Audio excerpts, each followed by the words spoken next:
ito na yung kamuting kahoy kasaba.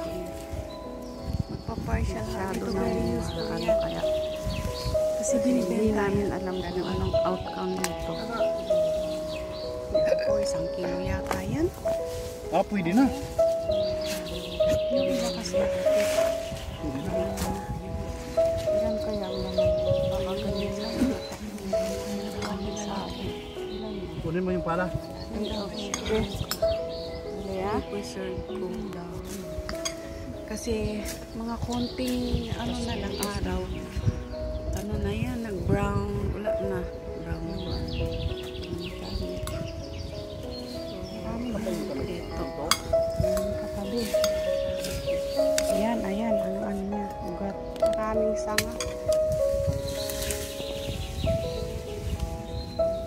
Yung gitna ng ano, plastic. Dito lang, wala dito. Kumakalat siya eh. Tungnog.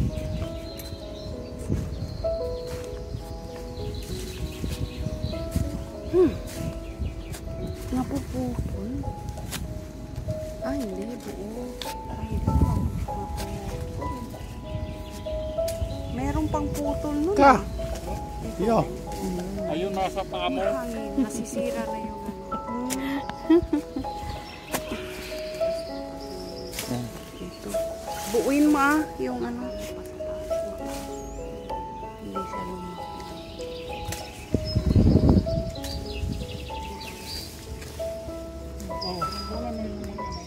Babasag yun na. Diba? Marami kaya. Kasi ang dahon. Ish. Dilaw nga yan.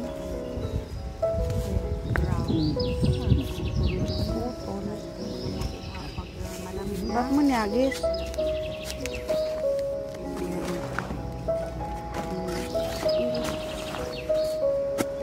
Matigas sa eh. Hindi nabasa ng ulan mo. Pero mo, maghapon yung ulan. Ito yung malaki. Kasi nga, masyadong madahon. Hindi siya nabasa ng maghapon ng ulan. Kahapon.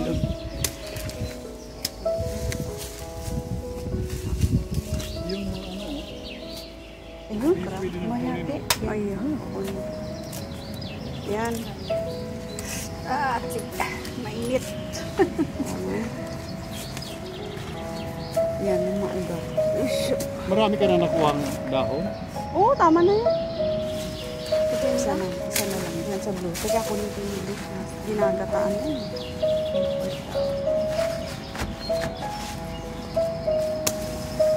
Ito.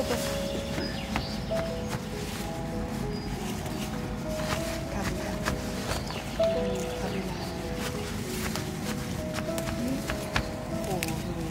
Ito na kasi yun ang plastic. Tapos lagay mo sa lera. Dito lang sa mga gulay. Kunti lang sa taas. Yan yung tinatanim yung kahoy eh. Yun na nga, yung kahoy. Oo. Yung pero yung main, hindi na yan magkakalaman. Yung mga sanga-sanga magkakalaman. Kasi yun ang binenta eh. Wala na yung anong Yung mga ganito. na yung mga rice. Ano yun?